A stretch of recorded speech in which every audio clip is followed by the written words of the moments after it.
Hello everyone, welcome to today class.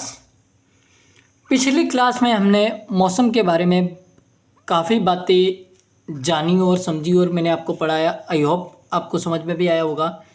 हमने कोहरे के बारे में, पाला या तुषार क्या होता है इसके बारे में, फिर बादलों के प्रकार, इस तरह से हमने कुछ टॉपिक्स डिस्कस किए थे पिछली क्लास में। उस क्लास को काफ़ी समय हो गया, कुछ परिस्थितियाँ ऐसी आ गई, दादी ऑफ हो गई, फिर मैं बीमार हो गया, फिर छोटे मोटे प्रोग्राम जो ऑफ होने के बाद में अगर कोई मृत हो जाता है या मर जाता है तो उसके बाद में प्रोग्राम होते हैं। काफ़ी सारी ऐसी परिस्थितियाँ थी जो आई और अब मैं फ्री हुआ हूँ। तो मैंने जैसा कि कल धनतेरस थी तो अपनी क्लास की शुरुआत कर दी मैंने। हमने कल आवर्त बीजे पादपों की आकारिकी और लक्षण में जो तीसरी क्लास थी उसको अपलोड कर दिया था। आज हम इस क्लास में बात करने वाले हैं पवनों के प्रतिकूल प्रभाव।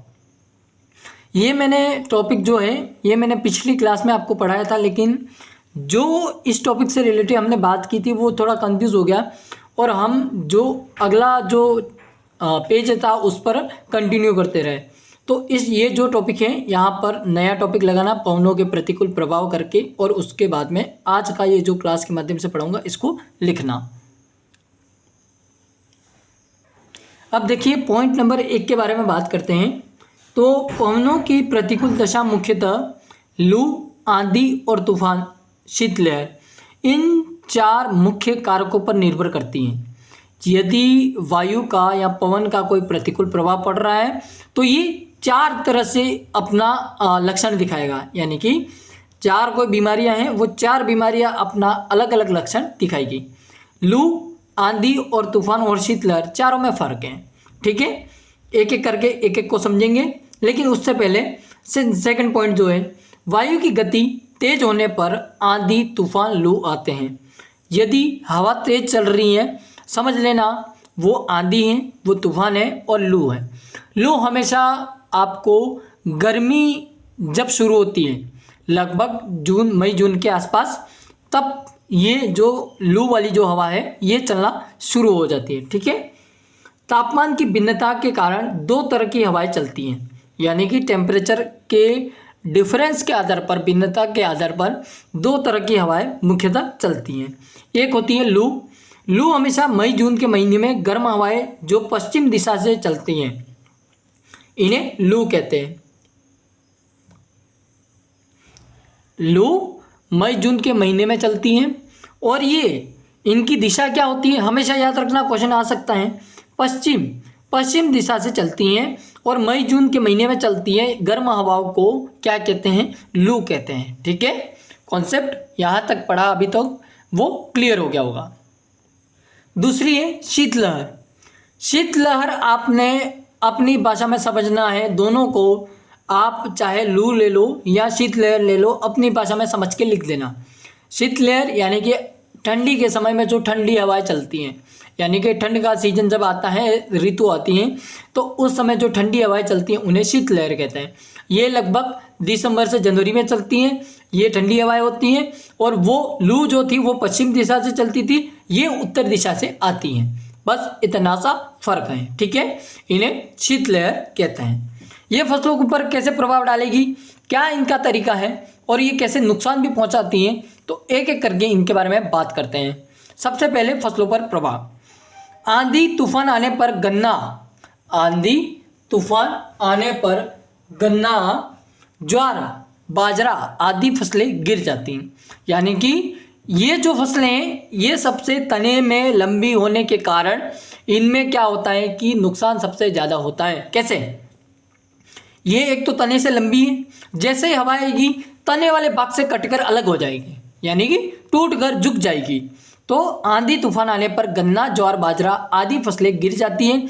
यदि फसल कटाव व पकाव के समय ऐसा होता है तो कटाई में कठिनाई आती हैं। यानी कि जब फसल कटाव करोगे आप या फिर वो पक गई है, इस समय में जब आप कटाई करने बैठोगे तो उस समय आपको क्या होगी, कठिनाई होगी, ठीक है। फिर दूसरा पॉइंट, वृक्षों की टहनियाँ टूट जाती हैं। कई बार तो वृक्ष जड़ सहित उखड़ जाते हैं। समझ रहे हो कितनी खतरनाक एक तरह से बीमारी कह सकते हो आप इसको, यानी कि जो आंधी तूफान आती है वो कैसे फसलों को नुकसान पहुंचाती है। तो एक तरह से वृक्षों की टहनियाँ टूट जाती हैं और कई बार तो वृक्ष जड़ वाले भाग से उखड़ जाते हैं। ठीक है, अगला पॉइंट कहना चाहता है फरवरी मार्च में तेज हवा चलने से फसलें शीघ्र पकने लगती हैं।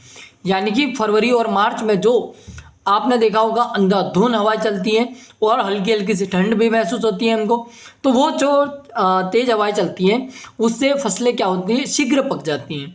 दाने सिकुड़े हुए प्राप्त होते हैं और प्रति इकाई क्षेत्र से उपज क्या हो जाती है, कम हो जाती है, डाउन हो जाती है, लो की तरफ बढ़ जाती है। जब ग्राफ हाई की तरफ होता है तो वो ग्राफ हाई से क्या होता है, डाउन हो जाता है और नीचे की तरफ लो की तरफ बढ़ने लग जाता है। ठीक है, अब अगला पॉइंट देखिए, तेज हवाएं चलने से उच्च तापक्रम के प्रभाव से फसलों की जलमांग बढ़ जाती है। यानी कि जितनी तेज हवा चलेगी फसलों को उतनी पानी की आवश्यकता होगी।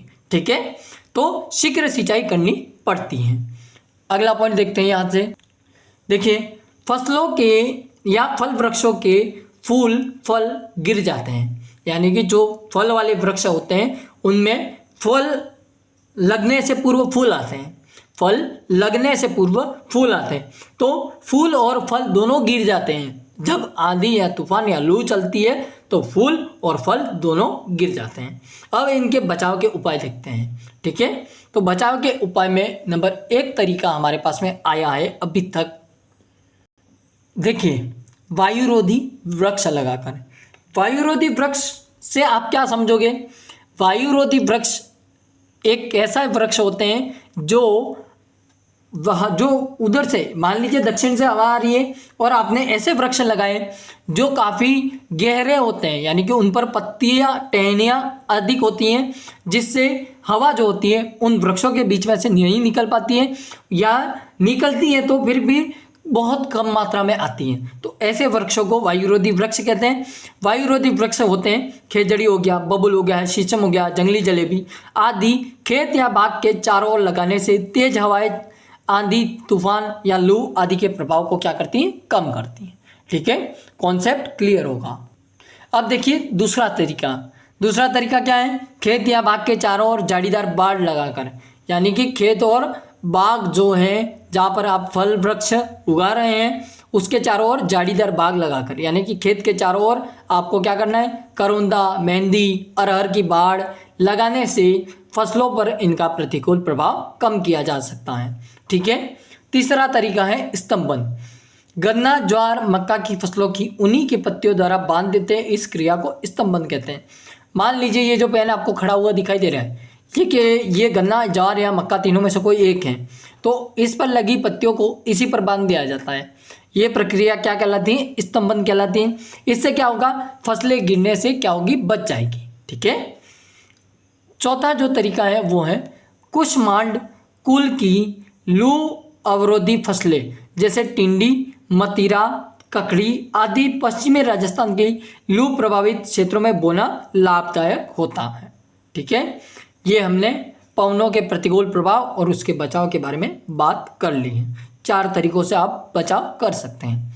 ठीक है, आगे बढ़ते हैं नए टॉपिक पर, जो कि आपके सामने है वायुमंडलीय दाब।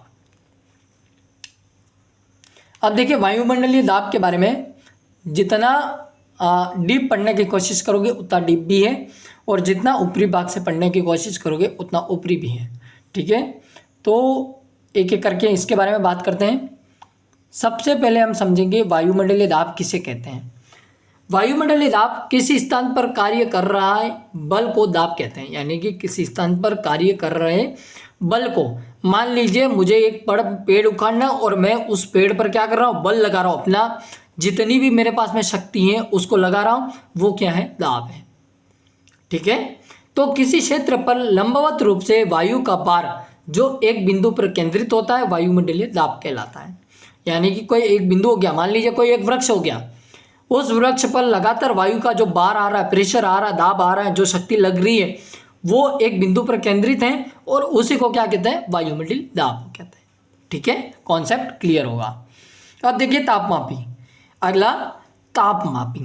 तापमापी किसे कहते हैं? तो किसी वस्तु की गर्मी एवं शीतलता, किसी वस्तु की गर्मी एवं शीतलता का माप तापमान है। यानी कि आप क्या कर रहे हो, कोई वस्तु है, मान लीजिए कोई दूध ही है, तो दूध के गर्म और ठंडे होने के टेम्परेचर को आप माप रहे हो, तो वो क्या है, एक तापमान है। ठीक है, हमने उसके अंदर की शीतलता कितनी है, गर्मी कितनी है, उसका माप किया, उसी माप को क्या कहते हैं, तापमान कहते हैं। तो वायु के तापमान को तापमापी द्वारा ज्ञात किया जाता है। ठीक है, कॉन्सेप्ट क्लियर होगा। अब देखिए नेक्स्ट पॉइंट, किसी भी मौसम वेधशाला में निम्न 4 प्रकार के तापमापी होते हैं। यानी कि कोई भी आप मीटरोलॉजी लेबोरेटरी में चले जाओ तो वहाँ पर आपको 4 प्रकार की तापमापी देखने को मिलेगी। सबसे पहली होती है अधिकतम तापमापी, दूसरी होती है न्यूनतम तापमापी, तीसरी होती है शुष्क एवं आर्द्र बल्ब तापमापी। ठीक है, उपरोक्त तापमापियों में से प्रथम दो जो तापमापी है वो वायु का क्रमशः अधिकतम एवं न्यूनतम ताप ज्ञात करने के लिए एवं शेष 2 वायु तापमापी का औष्णांक और आर्द्रता ज्ञात करने के लिए और जल वाष्प दाब ज्ञात करने के लिए प्रयुक्त होती हैं। ठीक है, कॉन्सेप्ट क्लियर होगा। अब अधिकतम तापमापी के बारे में बात करते हैं, मैक्सिमम थर्मोमीटर। अधिकतम तापमापी में क्या होता है, मैं समझा दूं आपको कि ये एक कांच की नली में पारा होता है और वायु का अधिकतम तापमान ज्ञात करने में प्रयुक्त होती हैं। ठीक है, ये कांच की नली होती है जिसमें पारा भरा होता है और वो वायु का अधिकतम तापमान ज्ञात करने में प्रयुक्त होती है। घर पे डॉक्टर को देखा होगा, बीपी चेक करने वाला आता है यंत्र, तो वो जैसे जैसे उसको प्रेस करता है वैसे वैसे वो पारा ऊपर बढ़ता जाता है, तो वही पारा होता है। कांच की पतली नली होती है जिसका एक सिरा बल्ब के रूप में है और तथा दूसरा सिरा बंद होता है। नली के निचले सिरे में पारा भरा रहता है। बल्ब के पास कांच की नली में संकुचन होता है जो पारे को अपने आप गिरने नहीं देता है। ठीक है, फिर तापमापी पर 35 डिग्री सेल्सियस से 55 डिग्री सेल्सियस तक पैमाने पर मात्रक अंकित रहते हैं। तापमान बढ़ने के अनुसार, अगला पॉइंट है, तापमान बढ़ने के अनुसार कांच की नली में पारा ऊपर चढ़ने लगता है, परंतु तापमान कम होने पर संकोचन के कारण पारा वापस नीचे आ जाता है। इसी के साथ आज की क्लास को यहीं पर समाप्त करते हैं। हम मिलते हैं कल की क्लास में, तब तक के लिए जय हिंद, वंदे मातरम, बाय बाय।